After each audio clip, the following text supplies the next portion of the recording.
Volume 2, transcription number 13, 100 WPM, start. Mr. Vice Chairman, Sir, I welcome the budget proposals for the year 1982 to 83, which are all comprehensive and which embrace most of the development plans that we have envisaged for the establishment of a socialistic society in this country.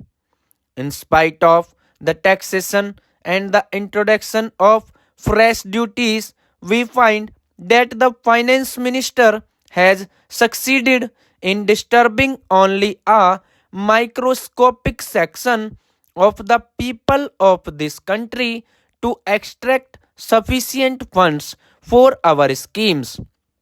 The finance minister has also succeeded in finding funds for almost all the development plans of this country, which will be add to our good.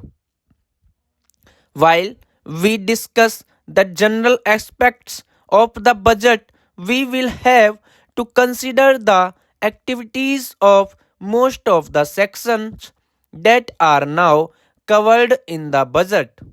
Even though the provisions are there, I think, sir, the expenditure on some of the activities envisaged in this budget should be subjected to a thorough scrutiny.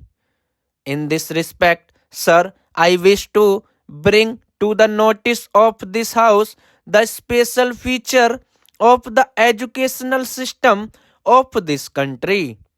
Some of the members have mentioned something about the educational system of this country, have remarked that the allocation of funds is not adequate and that the provision should be revised according to the needs of this country.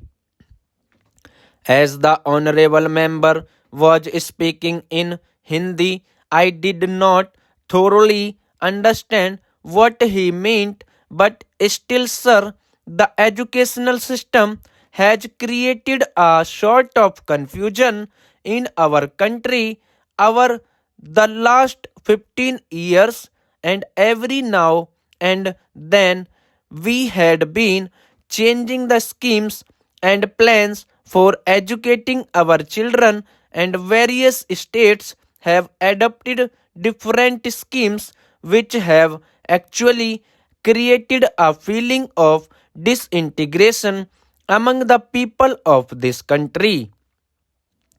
In some of the states, they have switched on to the regional language as the medium of instruction, and in some states, they think that English should be retained as the medium of instruction. But the people believe that the medium of instruction should be Hindi, that is the national language of our country. But, sir, the time is not yet ripe for us to switch on to our national language, but till that Hindi so as and when we find it feasible, we will keep English as the medium of instruction in all educational institutions.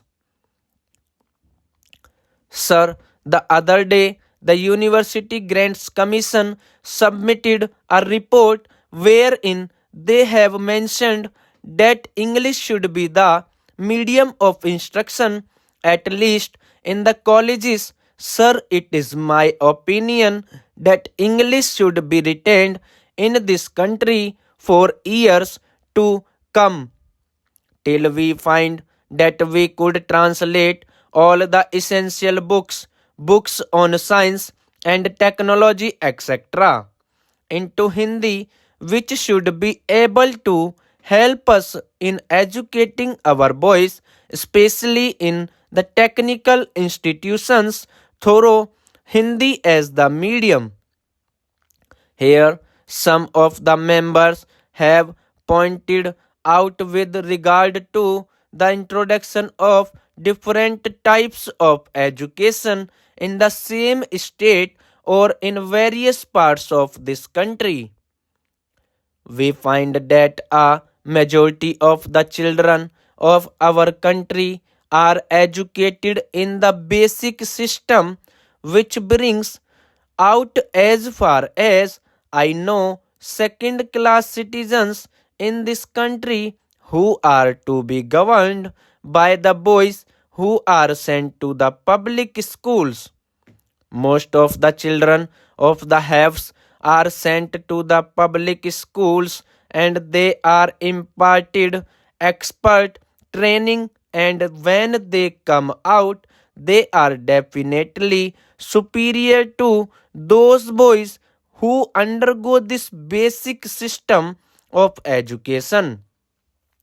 If this basic education is considered to be the best for the development of our country in the socialistic way, we will have somehow or other to find some better means of imparting education whereby they will be able to compete with the students who are now undergoing training in the public schools.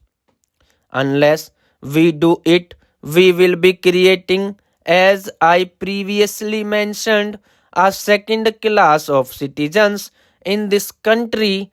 I hope the authorities who are concerned with the planning of education in this country will review their schemes according to the suggestions that I have put forth now.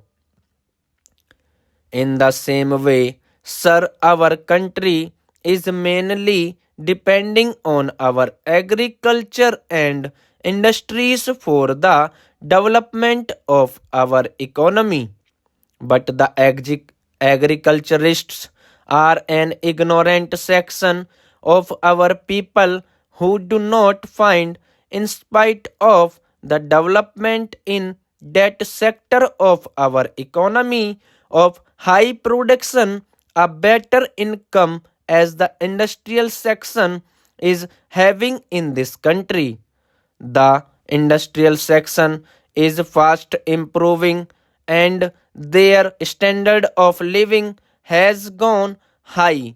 At the same time, in spite of the better production in the agricultural section, the agrarian population has not come at par with the industrial section of this country.